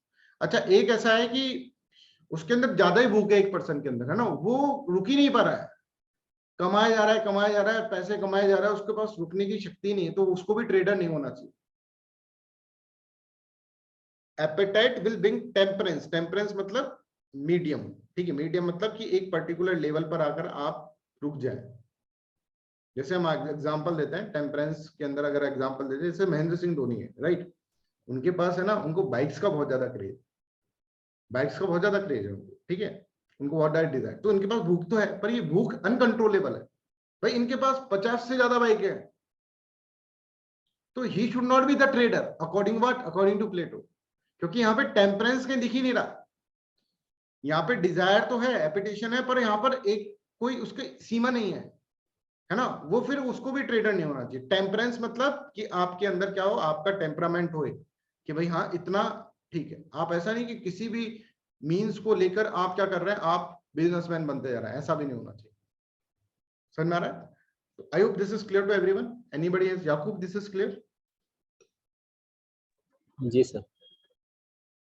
Yes, Ujjwala please. सर मुझे 2 क्वेश्चन है इसमें। एक तो सर कि इसमें भी मिस्टेक हो सकती है ना, जो प्लेटो के वर्च्यूज है उसमें भी मिस्टेक के चांसेस बिल्कुल। है। अभी क्रिटिसिज्म हम हाँ। पढ़ेंगे इसका। हाँ, और एंड सेकंड क्वेश्चन सर, अगर कोई पर्सन है जिसमें तीनों भी क्वालिटीज नहीं है या फिर तीनों भी जो ट्रेड्स है वो एब्सेंट है, तो उसको हम कहाँ रखेंगे? बिल्कुल। अब देखो क्या है कि प्लेटो जो है ना, इसमें अजम्पशन मानकर चल रहा है, ये इसका क्रिटिसिज्म है। जब हम पढ़ेंगे ना प्लेटो की थ्योरी को हम हाइपोथेटिकल थ्योरी बोलेंगे, क्रिटिसिज्म बोलेंगे जब हम इसकी क्रिटिसिज्म पढ़ेंगे। अभी हम सिर्फ प्लेटो की थ्योरी को समझ रहे हैं। पहला क्रिटिसिज्म जो आप समझ रहे हैं, बिल्कुल सही आपने सोचा कि मान लीजिए प्लेटो ने पहला अजम्पशन तो ये लिया, अजम्पशन ले रहा है कि एक पर्सन के अंदर ये तीनों चीज में से कुछ तो, ये तीनों चीज होंगी, नॉलेज, इमोशन और एपेटाइट तो होगा ही होगा, ये अजम्पशन लेकर चल रहा है।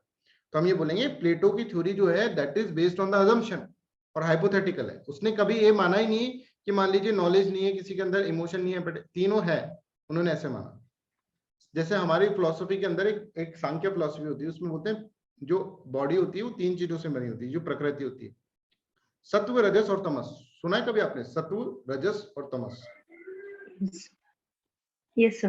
है ना? उसी तरह से प्लेटो भी बोलने की कोशिश कर रहे हैं कि नॉलेज, इमोशन, एपेटाइट ये तीनों से ही बना है इंसान। तो प्लेटो का ये अजम्पशन है कि बेसिक जो इंसान बना है वो नॉलेज, इमोशन और एपेटाइट से ही बना है।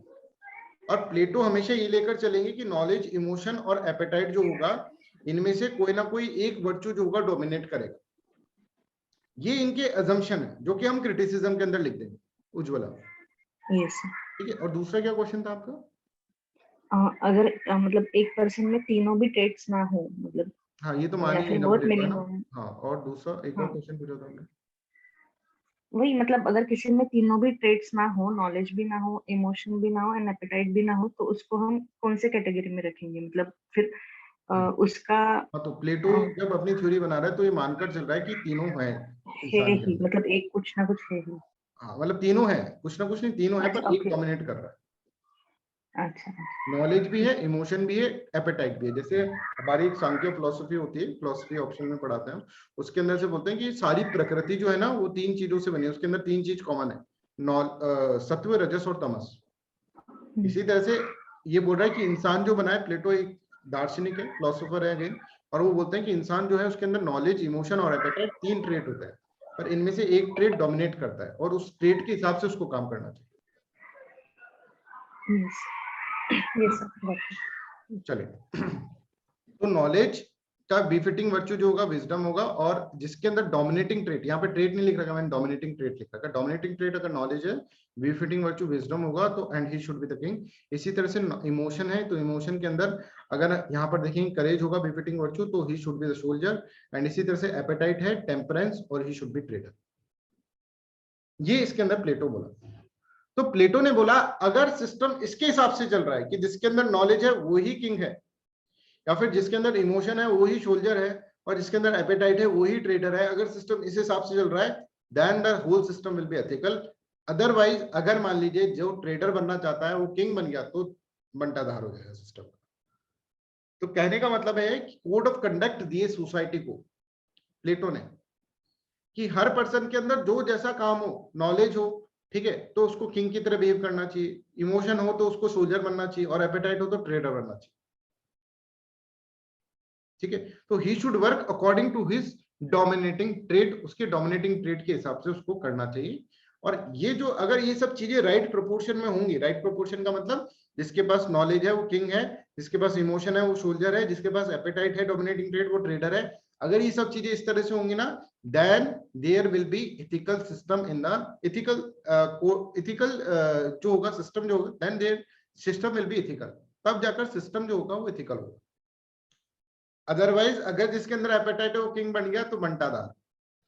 तो ये बोलते हैं according to Plato, Plato gives certain types of code of conduct for the individual and state. According to Plato there are 3 types of traits in the human being, knowledge, emotion and appetite. ये क्या कर रहे हैं, ये assumption लेकर चल रहे हैं, assumption। Befitting virtue of these traits are wisdom, courage and temperance। courage, wisdom और temperance है इनके अंदर, ठीक है। According to Plato, when these virtues are in right proportion, right proportion का मतलब क्या होगा कि जब ये चीज right proportion हो, मतलब कि जो king है वो wisdom वाला है, trader जो है that is appetite वाला, और जो emotion वाला है वो क्या हो रहा है, वो अपना जो है सोल्जर बन रहा है, then justice can be prevailed in the system, तब जाकर जस्टिस प्रिवेल होगा सिस्टम के अंदर. By the right proportion, Plato means that if dominating trait of a person should be king, similarly, if dominating trait of person is wisdom, then he should be what? He should be king. Similarly, the case of emotion and appetite. इस तरह से इसके अंदर बोला. Yes, Suchit want to ask something? Suchit. Sir अगर किसी person में इन 3 trades के अलावा सर और भी ट्रेड्स हो तो उसको फिर हम कहाँ प्लेटो प्लेस मानता ही करेंगे? नहीं उसको. प्लेटो कहता है कि 3 ही ट्रेड्स हैं. ये प्लेटो की थ्योरी है. तो प्लेटो ऐसे बोलता है कि उसके अंदर 3 ही ट्रेड्स होते हैं, नॉलेज, इमोशन और एपेटाइट, और एक उनमें से डोमिनेट कर जाता है. ओके. तो देखो, जो भी फिलोसफर होता है ना, फिलोसफर अपने हिसाब से चीजें बना लेता है. अब इसका सबसे पहला जो क्रिटिसिज्म होगा बच्चों, वो ये होगा कि this theory is based on assumptions. सबसे पहले देखो, अजम्पशंस पे बेस्ड है जो आप लोग बोल रहे हैं. जैसे नॉलेज, इमोशन और एपेटाइट, ये ट्रेड्स होते हैं, ये खुद ही अजम्पशन में. कहां पर देखा? अच्छा, अगर मान लो होते भी हैं, सेकंड क्रिटिसिज्म ये है कि होते भी हैं, तो प्लेटो ने कोई टेस्ट बताया क्या? कोई टेस्ट होगा जिससे पता चल जाएगा कि इसके अंदर नॉलेज है, इसके अंदर इमोशन है, इसके अंदर एपेटाइट है? ये कैसे पता चलेगा भाई? वो क्या आप बोल तो गए? प्रैक्टिकली ये पॉसिबल ही नहीं है. ये इसके अंदर या तो फिर कोई एप्टीट्यूड टेस्ट रखो जिसके अंदर किंग बने, इमोशन पता चले. बस प्लेटो बोल कर चले गए. प्लेटो ने नॉलेज, इमोशन और एपेटाइट के बारे में बोल दिया कि ये डोमिनेटिंग ट्रेट्स होता है. ऐसी कहानी बनाकर प्लेटो चले गए, ऐसा लगता है इसके, है ना, क्रिटिसिज्म जब अपन लिखेंगे. ठीक है, बात प्लेटो बहुत अच्छी बोल रहे हैं कि जिसका काम उसी को भावे, पर जिसका काम उसी को भावे ये पता कैसे चलेगा किसका काम क्या है? इस पर्सन के अंदर नॉलेज है. जो किंग होगा वो अपने आप को क्यों बोलेगा कि मेरे अंदर नॉलेज नहीं है? वो तो बोलेगा भाई नॉलेज है. जो सोल्जर है वो बोलेगा ना मेरे अंदर करेज है, क्या उसके अंदर नहीं हो? तभी तो इसका कोई या तो क्राइटेरिया रखे. बस ये क्या है, कोड ऑफ कंडक्ट देके चले गए सोसाइटी के अंदर. प्रैक्टिकली अप्लाई करना है इसको नेक्स्ट टू इम्पॉसिबल, ये आपको लिखना होगा. तीसरी चीज जिसके लिए प्लेटो को एक मसीहा बोला जाता है ऑफ इनइक्वालिटी, वो अपन को समझने की कोशिश करनी. तीसरी जो चीज कि जब प्लेटो को ऐसे बोला जाता है, Plato is a prophet of inequality. Karl Popper बोलते हैं उसको. ठीक है, कार्ल पॉपर एक फिलोसफर है, वो बोलते हैं प्लेटो जो है ना, उन्होंने, वो एक तरह से मसीहा है किसके? इनइक्वालिटी का. सिस्टम के अंदर इनइक्वालिटी क्रिएट करी उन्होंने जबरदस्ती. इसका मतलब क्या है, ये अपन इसके अंदर समझ, है ना. ये क्रिटिसिज्म है जो आपको समझना. देखो, प्लेटो ऐसे बोलते हैं कि नॉलेज, इमोशन एंड एपेटाइट. ठीक है, मान लो एक सोसाइटी है, सोसाइटी के अंदर सब लोग अच्छे से रह रहे थे. अब प्लेटो ने इसके अंदर डिवीजन कर दिया. इन्होंने 3 क्लास बना दी. एक तो इन्होंने किसकी क्लास बना दी? किंग वाली क्लास. एक उन्होंने किसकी क्लास बना दी? सोल्जर वाली क्लास. एक उन्होंने ट्रेडर वाली क्लास बना दी. ठीक है, पहले सोसाइटी के अंदर कोई भी ट्रेडर बन सकता था, कोई भी सोल्जर बन सकता था, कोई भी किंग बन सकता था. अब इन्होंने कहा कि एक पर्सन के अंदर जिसके अंदर विजडम होगा ना, उसको सिर्फ और सिर्फ किंग ही होना चाहिए. और एक पर्सन जिसके अंदर करेज होना चाहिए, करेज होगा, वो सिर्फ और सिर्फ किसका? सोल्जर ही होना चाहिए. तो मतलब once a soldier is always a soldier. और एक पर्सन जो है जिसके अंदर एपेटाइट है, उसको ट्रेडर ही होना चाहिए. Once a trader is always a trader. वो फिर अपनी जॉब चेंज नहीं कर सकता, जॉब प्रोफाइल चेंज नहीं कर सकता. समझ में आ रहा है? और जब भी तो प्लेटो ने सिस्टम के अंदर जो था, सिस्टम जो कि इक्वल सिस्टम था, उसके अंदर क्लासेस क्रिएट कर दी. ठीक है, क्लास क्रिएट कर दी. एक क्लास बना दी किंग वाली क्लास, एक सोल्जर वाली क्लास, और ऐसा माना जाता है, कार्ल मार्क्स भी ऐसे बोलते हैं, ठीक है, कि जब भी क्लासेस क्रिएट हो जाती है सिस्टम के अंदर, तो one class try to superimpose on the another class. एक क्लास दूसरी क्लास के ऊपर सुपर इम्पोज करने की कोशिश करेगी, उसको एक्सप्लॉइट करने की कोशिश करेगी, एक सुपीरियर बनाने की कोशिश करेगी कि देखो हम सुपीरियर है. तो when such situation arise, when there is a classes in the system, then one class will try to superimpose on another class. जैसे मान लो कैपिटलिज्म है, तो वर्कर और कैपिटलिस्ट की क्लास है, तो capitalist class try to superimpose on the worker class. जैसे feudalism है, उसमें फ्यूडल लॉर्ड्स और सर्फडम्स है, तो feudal lord try to superimpose on the serfdoms. तो मार्क्स भी ये बोलते हैं और सब लोग बोलते हैं कि जब भी क्लास सिस्टम होता है, क्लासेस क्रिएट हो जाती है सिस्टम के अंदर, then one class try to superimpose on the another class. आपको कोई इंडिया का सिस्टम याद आ रहा है इससे? Anybody can relate it with the Indian system? वर्णाश्रम. सर वर्ण सिस्टम. Very good. वर्ण सिस्टम में भी तो ये हुआ, पहले सब लोग क्या थे? अच्छे से रह रहे थे. पर कहा कि एक कुछ पर्टिकुलर जो होंगे वो ब्राह्मण्स होंगे, जिनके पास नॉलेज वाला ट्रेट होगा वो ब्राह्मण्स होंगे, जिनके पास क्या है करेज वाला ट्रेट है वो क्या होंगे क्षत्रिय होंगे, जिनके पास क्या है जिनके पास ट्रेडर वाला ट्रेड्स है वो वैश्य होंगे, और जिनके पास सर्विस वाला ट्रेट है उनको क्या करना है शूद्र करना है। और आगे जाके ये वर्ण सिस्टम, देखो वर्ण सिस्टम स्टार्टिंग में बहुत अच्छा था, इसके अंदर कोई बुराई नहीं है कि भाई जिसको जो काम है वो करना चाहिए, जिसके पास नॉलेज है उसको ब्राह्मण होना चाहिए, ये तो बोला गया इसके अंदर कि जो नॉलेज पर्सन है, जो पढ़ाता लिखाता है, जो यज्ञ कराता है उसको ब्राह्मण बोल दो, है ना। जिसको क्या है जिसका अंदर क्या है जिसके अंदर करेज है उसको क्या बोलते हैं आप क्षत्रिय बोल दो, जो लड़ता है लड़ाई में अच्छा है उसको क्षत्रिय बोल दो, बस नाम ही तो दिया है, पर नाम देने से ही सब कुछ गड़बड़ हो गई। तीसरा, जिसको ट्रेड करना आता है उसको हम क्या कर दें उसको हम वैश्य बोल दें, ट्रेड करना आता है जिसको। और चौथा इन्होंने ऐसे बोला कि जिसको क्या है जिसको सर्विस सेक्टर के अंदर है, जो सेवा करना चाहता है, सेवा का भाव जिसके अंदर, उसको शूद्र बोल दें। यही तो बोला गया था, डिवीजन ऑफ लेबर ही तो था। पर यहां पर कहीं पे भी ऐसा नहीं था कि हम क्या करें, इसके अंदर सोसाइटी को डिवाइड हो गई, पर सोसाइटी अब देखिए 4 क्लास के अंदर डिवाइड हो गई, पर वन सिस्टम में कहीं पे भी ऐसा नहीं था कि everything should be on the basis of what, everything should be on the basis of what, कि बाय बर्थ होना चाहिए, कि ब्राह्मण का बेटा ब्राह्मण ही बनेगा, ऐसा वन सिस्टम में नहीं था। क्षत्रिय का बेटा क्षत्रिय बनेगा, ऐसा वन सिस्टम में नहीं था। पर फिर भी डिवीजन हो गया, तो आप देखेंगे वन सिस्टम धीरे धीरे कास्ट सिस्टम के अंदर कन्वर्ट हो जाएगा, जिसके अंदर इसको बाय बर्थ कर दिया जाएगा, और एक क्लास करेगी डोमिनेट करने की कोशिश करेगी दूसरी क्लास पे, कि Brahmins try to dominate on the Shudra और Kshatriya try to dominate on the Shudra, Vaishya के ऊपर डोमिनेट करने की कोशिश करेंगे। इस तरह से सिस्टम के अंदर कॉम्प्लेक्सिटी क्रिएट होती है। तो whenever you are dividing the society in the classes, then आगे चलकर इनइक्वालिटी, लॉजिकल आउटकम इसका इनइक्वालिटी होता है। जैसे हम अपने वर्ण सिस्टम के अंदर देखें तो वर्ण सिस्टम इज वेरी वेरी, मतलब कोई इनइक्वालिटी नहीं थी इसके अंदर, बहुत इक्वल है, इक्वल था बहुत, कि भाई जो नॉलेज है उसके पास उसको ब्राह्मण बोल रहे हैं, जो करेज है उसके पास उसको सोल्जर बोल दे रहे हैं। यही चीज कर रहे थे जैसे प्लेटो कर रहे थे, पर आगे चलकर ये क्या हुआ, अनटचेबिलिटी हो गई। One class try to superimpose on the another class. ऐसा ही आगे जाके प्लेटो के साथ भी हो जाएगा कि प्लेटो का इफ प्लेटोस थ्योरी है ना, इसको अगर अप्लाई कर देंगे हम सोसाइटी के ऊपर, तो it will leads towards the inequality one day और अनदर।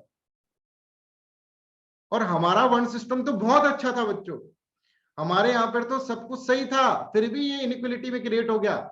हमारे यहाँ तो ये था कि भाई कोई भी पर्सन जो है वो ब्राह्मण बन सकता है, और ब्राह्मण बन गया तो वो शूद्र में भी ट्रांसफर हो सकता है, मोबिलिटी का कॉन्सेप्ट था। पर प्लेटो का तो once soldier is always a soldier, once trader is always a trader. यहाँ तो मोबिलिटी भी नहीं है, तो ये तो आगे जाके इनइक्वली बन जाएगा, इनइक्वलिटी में कन्वर्ट हो जाएगा, ऐसा इसके अंदर होता है। ठीक है, तो प्लेटो की थ्योरी को इस तरह से मल्टीपल डायमेंशन में आप क्रिटिसाइज कर सकते हैं। ठीक है, बट जबरदस्ती क्रिटिसिज्म नहीं करना है, कि क्वेश्चन आए क्रिटिसिज्म का तभी करना है ना। नहीं तो प्लेटो की थ्योरी बड़े दार्शनिक है, पर क्रिटिसिज्म इनका है, जैसे अपन ने बोला कि हमने अपने वर्ण सिस्टम से भी इनको कंपेयर करा, और वर्ण सिस्टम अच्छा है हमारा, तो इनका तो और भी खराब है। और तो हमारा जो वर्ण सिस्टम इतना अच्छा होता हुआ कास्ट डिस्क्रिमिनेशन के अंदर चला जाता है, अनटचेबिलिटी के अंदर चल जाता है, तो ये तो चले ही जाएंगे। ऐसा अपन को समझ, ये एनालिसिस हुआ। ठीक है, आपको जो पढ़ाया जाता है वो यहीं से पढ़ा दिया जाता है, ये चीज भी, और वो भी अच्छे से समझाई दी जाती है। ये एनालिसिस हुआ कि इस चीज का कैसे एनालिसिस करें। अब आपको कंप्लीट नॉलेज आ गई। ठीक है, बट अभी भी कंप्लीट नॉलेज तो इसलिए नहीं मैं बोलूंगा क्योंकि ये सब चीजें है ना प्लेटो की थ्योरी है, जो फिलोसफी के अंदर ये सब चीजें जो है ना, इथिक्स, पॉलिटी, तुम्हारी ज्योग्राफी ले लो, ठीक है, इवन ये जो इकोनॉमिक्स है, ये सब कोई फिलोसफी से डेराइव हो रही है, फिलोसफी से। ये पॉलिटिकल डायमेंशन जो है, पॉलिटिक्स के अंदर पॉलिटिकल एडमिनिस्ट्रेशन में आप अरस्तु को पढ़ते हैं, अरस्तु कौन है, फिलोसोफर ही है, समझ में आ रहा है? ये सब कुछ फिलोसफी से आ रहा है। तो कंप्लीट नॉलेज तो जब तक तुम, जैसे अब मैं तुमको प्लेटो या मैं पढ़ा रहा हूँ, तो प्लेटो मैंने फिलोसफी में पढ़ाया, प्लेटो अभी भी पढ़ा है, तो मैंने प्लेटो को तुमको, अब तुमको लग रहा है कि प्लेटो पूरा हो गया, तो इसका एक बड़ा थॉट भी है जिसके अंदर से ये डेराइव हो रहा है। ठीक है, वो क्या थॉट है वो आपके काम का ही नहीं है, मतलब वो फिलोसफी ऑप्शन वाले लोगों के काम का, राइट। जब मैं अरस्तु पढ़ाऊंगा, अरस्तु जब आपको पढ़ाऊंगा अरिस्टोटल, तब उसके अंदर भी उसकी फिलोसफी, तो वो चीज एक्चुअली में जो चीज जहां से डेराइव हो रही है ना, वो आपको नहीं पता है। ठीक है, ये चीज भी कहीं से डेराइव हो रही है, मैं इसलिए बता देता हूँ जिससे कि आपको ये पता चले कि ये जो नॉलेज जो ले रहे हैं आप, ठीक है, ये वाली जो नॉलेज है ये आप अपने जीएस पेपर तक सीमित रख सकते हैं, ठीक है। जब अगर मान लो फिलोसफी के अंदर आपको प्लेटो पढ़ना है तो मैं अलग तरीके से पढ़ाऊंगा फिर, ठीक है। So I hope this is clear to everyone. तो हमने डायमेंशन ऑफ इथिक्स पढ़े, ठीक है, डायमेंशन ऑफ इथिक्स पढ़ा, उसके अंदर meta ethics we have done with, ठीक है, we have done with normative ethics, ठीक है। अब जो हमको पढ़ना है दैट इज अप्लाइड इथिक्स। अब हम अप्लाइड इथिक्स के अंदर पढ़ें, ठीक है। अभी तक कोई डाउट है तो प्लीज आस्क।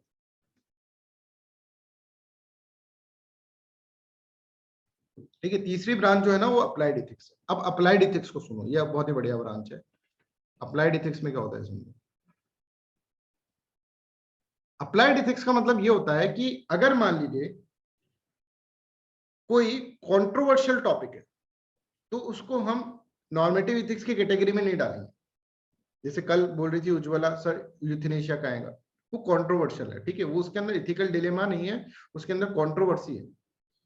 कंट्रोवर्सी एक स्पेसिफिक कंट्रोवर्सी होनी चाहिए। जैसे अबॉर्शन से रिलेटेड है, जैसे अबॉर्शन करना चाहिए कि नहीं करना चाहिए, इसके लिए इसके अंदर कुछ पर्सन जो है वो कहेंगे करना चाहिए, कुछ पर्सन कहेंगे कि नहीं करना चाहिए।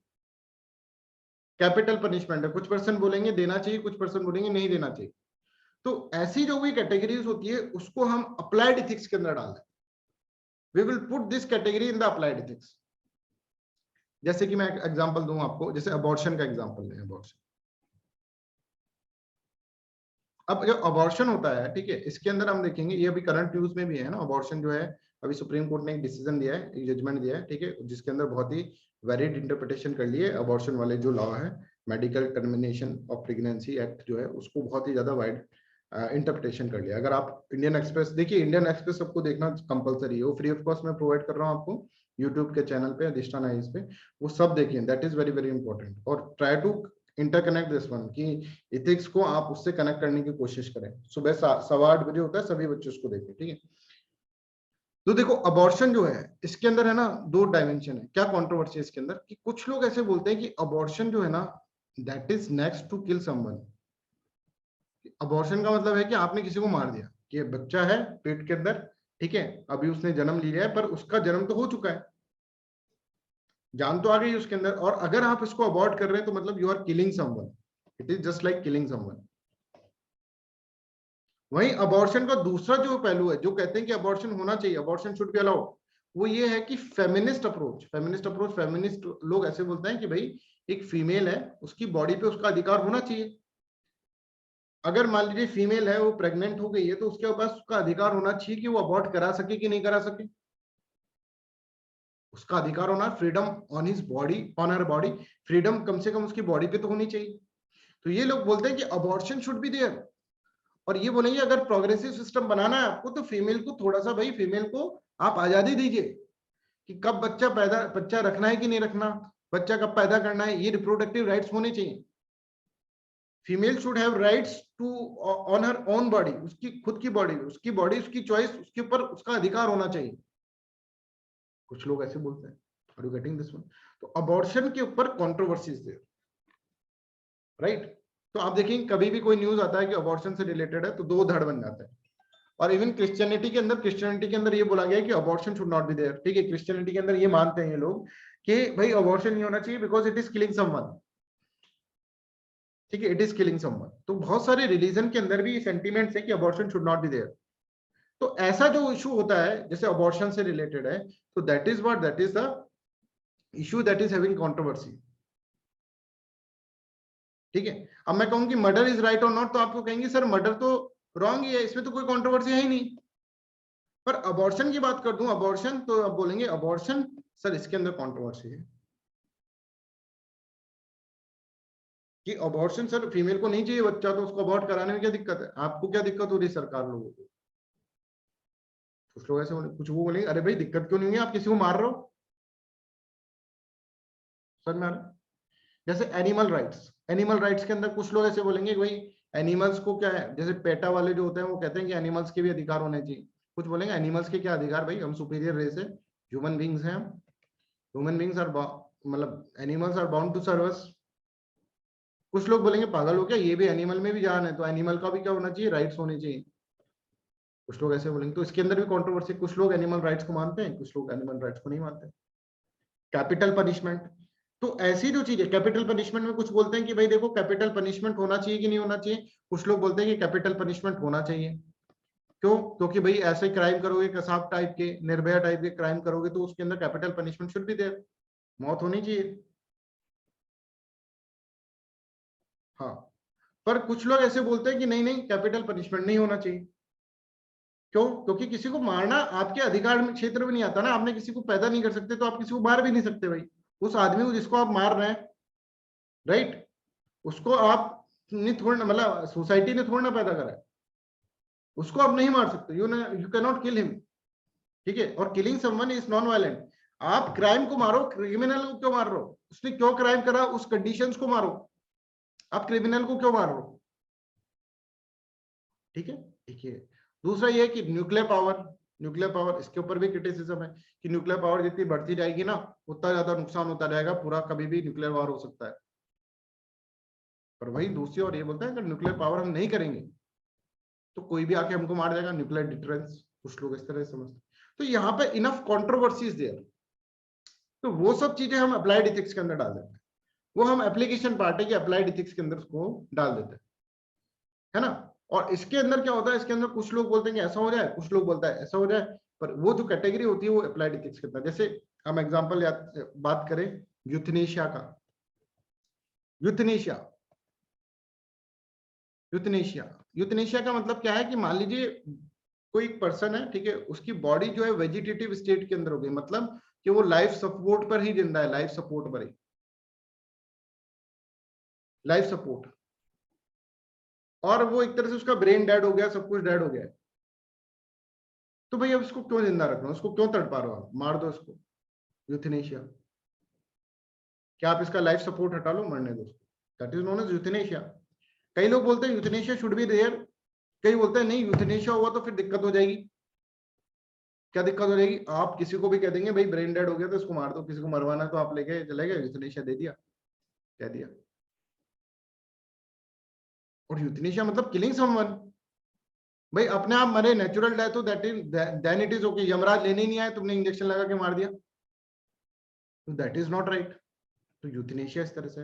एलजीबीटी राइट्स, कुछ बोलते हैं एलजीबीटी राइट्स होने चाहिए, कुछ बोलते हैं एलजीबीटी राइट्स नहीं होने चाहिए। अच्छा, यूथनेशिया का केस अगर हम देखें, एक सेकंड, यूथनेशिया का केस जैसे हम देखें तो यूथनेशिया का केस जो होगा हमारे भारत के अंदर, यूथनेशिया है कि नहीं है, लीगल है कि नहीं है, ये बताओ। नहीं सर, इलीगल। इलीगल है। और कोई? With the permission of courts. With the permission of court. Sir family members अगर लाइफ सपोर्ट में है ना तो फैमिली मेंबर्स के द्वारा है बस, ओनली। अच्छा, देखो यूथनेशिया जो है ना, अभी अभी मतलब बात चल रही है इसलिए मैं बता देता हूँ। यूथनेशिया जो है 2011 से पहले तो अपने पूरा ही बैन था, राइट। फिर 2011 के बाद there is something, supreme court का एक जजमेंट हुआ, एक अरुणा नाम की नर्स थी, उनके साथ क्या होता है, उनके साथ रेप अटेम्प्ट हुआ था, तो उनका कुछ नस वस खराब हो गई थी, तो जिसके कारण वो वेजिटेटिव स्टेट के अंदर थी, तो उनको यूथनेशिया के लिए सुप्रीम कोर्ट ने बोला, राइट। तो यूथनेशिया भी दो तरह का होता है, एक एक्टिव होता है और एक पैसिव होता है। एक्टिव यूथनेशिया और पैसिव यूथनेशिया।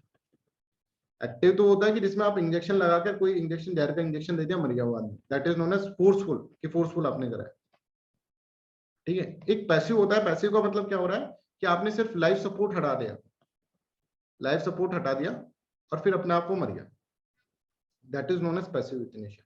तो passive euthanasia is allowed in India, ठीक है। एक्टिव यूथनेशिया नहीं है, कभी आ जाए प्रेजेंस में तो एक्टिव यूथनेशिया नहीं है, passive euthanasia is allowed. But इसके अंदर भी गाइडलाइंस दी है सुप्रीम कोर्ट ने कि भाई कौन कौन लोग बोले तभी आकर हम देंगे, क्योंकि खुद वेजिटेटिव स्टेट में है तो बोलेगा नहीं। पर इसके अंदर भी गाइडलाइंस दी गई है, क्या क्या गाइडलाइंस है, कौन, जैसे स्पाउस हो, उसके पेरेंट्स हो, इनमें से कोई बोले तभी जाकर आपको क्या है, पैसिव यूथनेशिया की तरफ जाना चाहिए। इसके अंदर भी एक हाई कोर्ट के चीफ जस्टिस जो होंगे वो एक कमेटी बनाएंगे और उस कमेटी की रिकमेंडेशन पे ही आप पैसिव यूथनेशिया दे सकते हैं, ऐसा बोला गया, ठीक है। तो ये जो कंडीशंस हैं ये सब कुछ अप्लाइड इथिक्स का पार्ट है, ठीक है। अप्लाइड मतलब on the basis of application इसको अप्लाई करना चाहिए, कि जैसे अरुणा शॉनबाग के केस के अंदर on the basis of application इसको अप्लाई करा, ठीक है, on the basis of conditions इसको अप्लाई करना चाहिए, ये अप्लाइड इथिक्स है, this is known as applied ethics. तो अप्लाइड इथिक्स इज वन जिसके अंदर क्या होगा, जिसके अंदर it involves examining some specific controversy, जब स्पेसिफिक कंट्रोवर्शियल टॉपिक्स होंगे, इश्यूज होंगे, तो उसको हम क्या बोलेंगे, जब उसको हम अप्लाइड इथिक्स बोलेंगे, right. controversial issues such as abortion, infanticide, animal rights, environment concern, ठीक है, homosexuality, capital punishment, nuclear war, ये सब चीजें जो हैं controversial चीजें जिसके अंदर एक धड़ और दूसरा धड़ दो अलग अलग है, मतलब इक्वली आपको देखने को मिल रहा है कि कुछ लोग अपोज में है और कुछ लोग सपोर्ट में है। मतलब ऐसा नहीं कि 10% लोग सपोर्ट में, नहीं, मेजोरिटी ऑफ लोग अपोज में भी है और मेजोरिटी लोग सपोर्ट में भी है। ठीक है, जैसे पोलैंड के अंदर एक एग्जांपल देता हूं आपको, ये पिछले साल का एग्जांपल है ना। पोलैंड ने अबॉर्शन कर दिया था, अबॉर्शन पे बैन लगा दिया कि अबॉर्शन कोई कर ही नहीं सकता। ठीक है, तो यहाँ पर क्या हो गया था, यहाँ पे फिर प्रोटेस्ट करने लग गए लोग। कुछ लोग बोलते हैं हाँ ठीक करा, कुछ बोलते हैं नहीं ठीक नहीं करा, इस तरह से यहाँ पर देखने को मिलता है। ठीक है, इस तरह से इसके अंदर बोला। तो इस सबसे पहले अप्लाइड इथिक्स के अंदर अगर आपको क्वेश्चन आ जाए कि what do you mean by applied ethics, तो सबसे पहले आप लिखेंगे कंट्रोवर्शियल टॉपिक होना चाहिए। Topic should be controversial, specific controversy include होनी चाहिए। कॉमन मोरल इश्यूज जैसे थेफ्ट, चोरी करना चाहिए कि नहीं करना चाहिए, अप्लाइड इथिक्स में नहीं आएगा। या फिर मर्डर करना चाहिए कि नहीं करना चाहिए, अप्लाइड इथिक्स में नहीं आएगा। रेप करना चाहिए कि नहीं करना चाहिए, अप्लाइड इथिक्स में नहीं आएगा। सबको पता है नहीं करना चाहिए। ऑलमोस्ट एवरीवन इसको इमोरल बनाएंगे। कोई भी अपनी क्लास में ऐसे नहीं बोलेगा सर रेप इज गुड या फिर मर्डर इज गुड या फिर थेफ्ट इज गुड, ये तो पता ही है। बट कुछ कंट्रोवर्शियल चीजें होती हैं, उनको हम जिसमें डिसीजन नहीं ले पाते, इसमें सिचुएशन के बेस पे डिसीजन लेने पड़ेंगे। ठीक है, वो जो होता है दैट इज अप्लाइड इथिक्स, वो अप्लाइड इथिक्स की कैटेगरी के अंदर। ठीक है उज्ज्वला, दिस इज क्लियर? आपने कल पूछा था that's why. Yes, sir. Yes. Sir, there is a case in newspapers last week or last month. Switzerland has permitted. Switzerland has permitted the visas, like people from India taking tourist visa, going on tourist visa, and as there is euthanasia is allowed, so people are attempting euthanasia over there in Switzerland. So there was a question. So is it ethical or unethical, and what the government of India should do in this case? Okay. So तो ये ऐसे बोल रहे हैं कि देखो सब बच्चे सुने एक बात कि सुप्रीम कोर्ट ने यहाँ पर तो अलाउ कर नहीं रखा है यूथनेशिया को। ठीक है, यहाँ पर यूथनेशिया होगा तो यहाँ पर बहुत सारी कंडीशंस आपको, गाइडलाइंस को करना पड़ेगा फॉलो। ठीक है, पैसिव यूथनेशिया या एक्टिव यूथनेशिया है भी नहीं। तो मान लो किसी को यूथनेशिया देना है तो कोई स्विट्जरलैंड में जाकर लोग बग दे रहा है, ऐसा ही बोल रहे हैं आप? Correct Yes, sir. है ना, बाईपास कर रहे हैं ना, बाईपास कर रहे हैं इंडियन लॉ को, bypass स्विट्जरलैंड में जाकर यूथनेशिया दे देते हैं। राइट, तो ये इथिकल है कि नहीं है?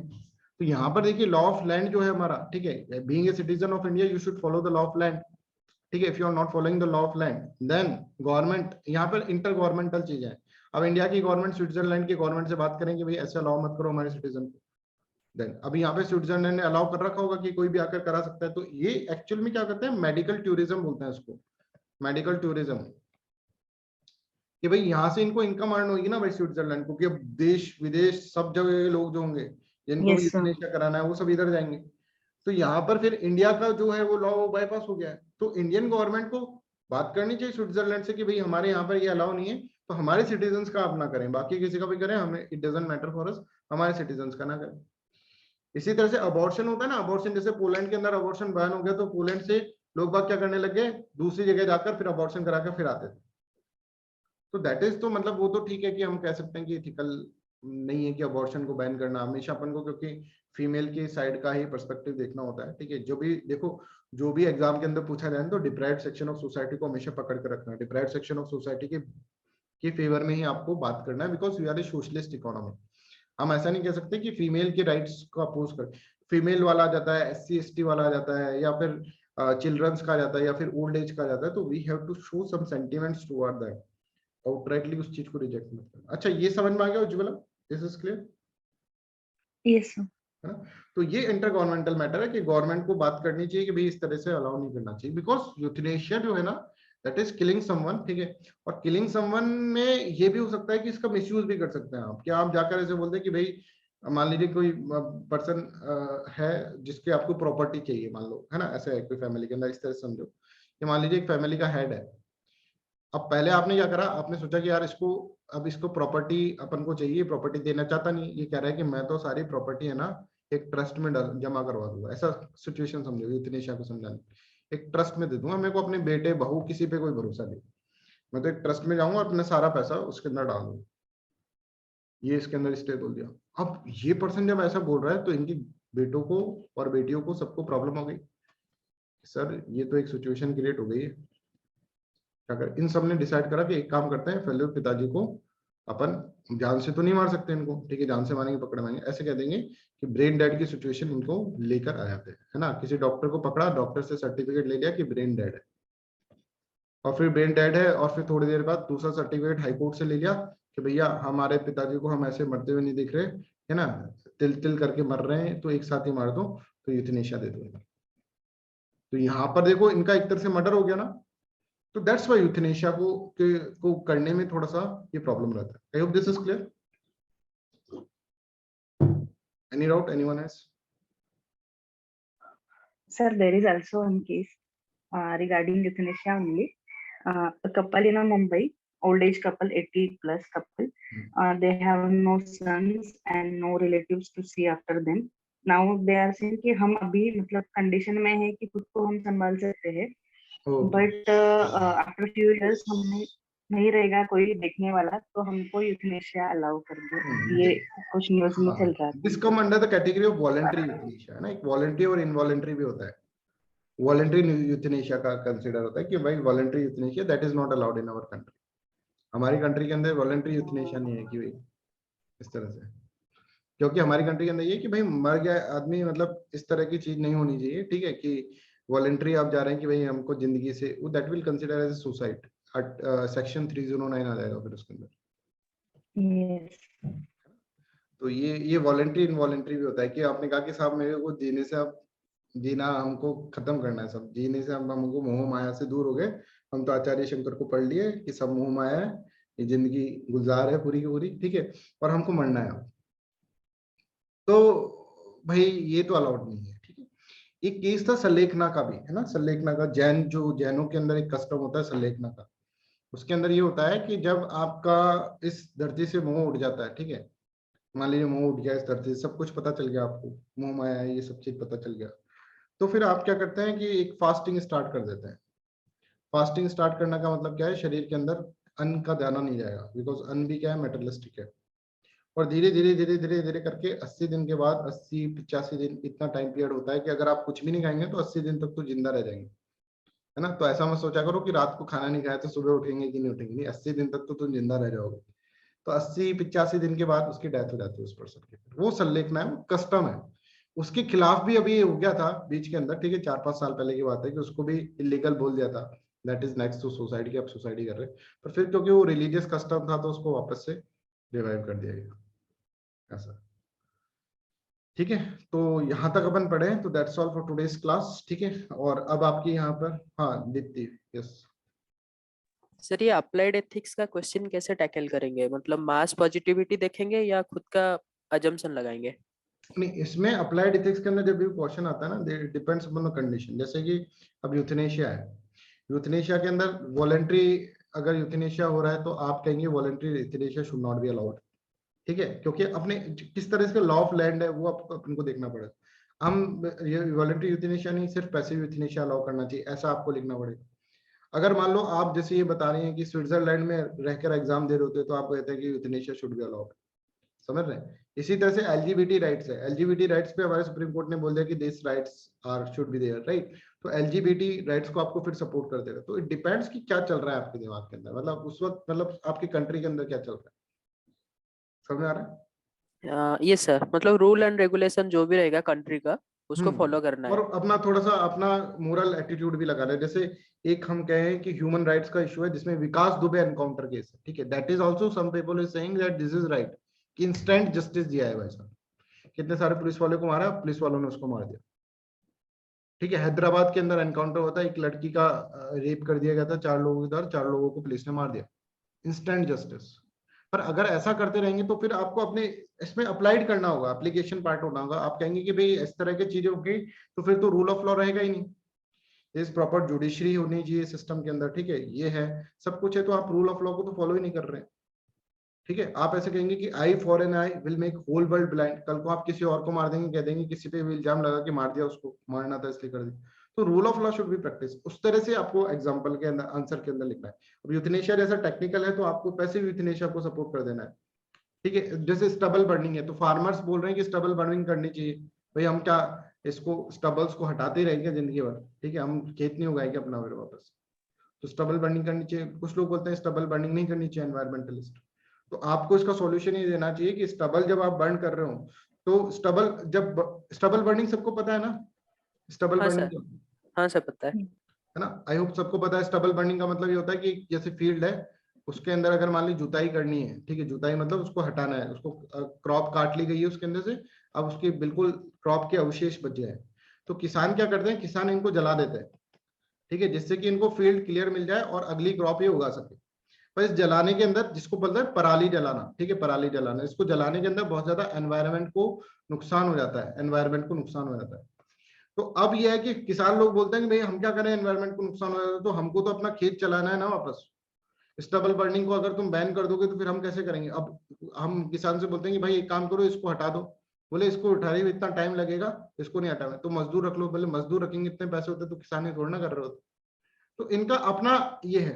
अब एनवायरमेंटलिस्ट कहते हैं कि भाई एनवायरमेंट खराब हो जाएगा। अब इसका क्या सॉल्यूशन है, किसानों का भी अधिकार है, ठीक है, किसानों को भी किसानी करनी है भाई, इनका भी, नहीं तो बिजनेस खराब हो रहा है, ये वैसे ही गरीब लोग होते हैं, राइट। और यहाँ पे एनवायरमेंटलिस्ट की भी बात सही है कि भाई ऐसे करते रहोगे थोड़े दिनों में वैसे ना किसान बचेगा, ना बिजनेसमैन बचेगा, ना कोई और बचेगा। तो क्या करा जाए, यहाँ पर एक सॉल्यूशन प्रोवाइड करा गया। क्या सॉल्यूशन प्रोवाइड करा गया कि भाई किसानों से बोला जाए कि भाई तुम है ना इसको जलाओ मत।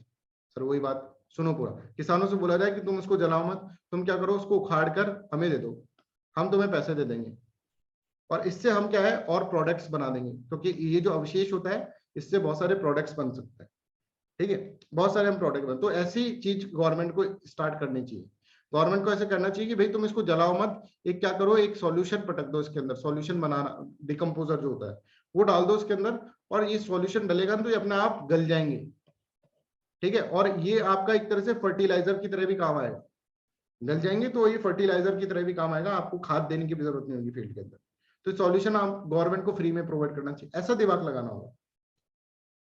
Deepti, yes sir, thank you.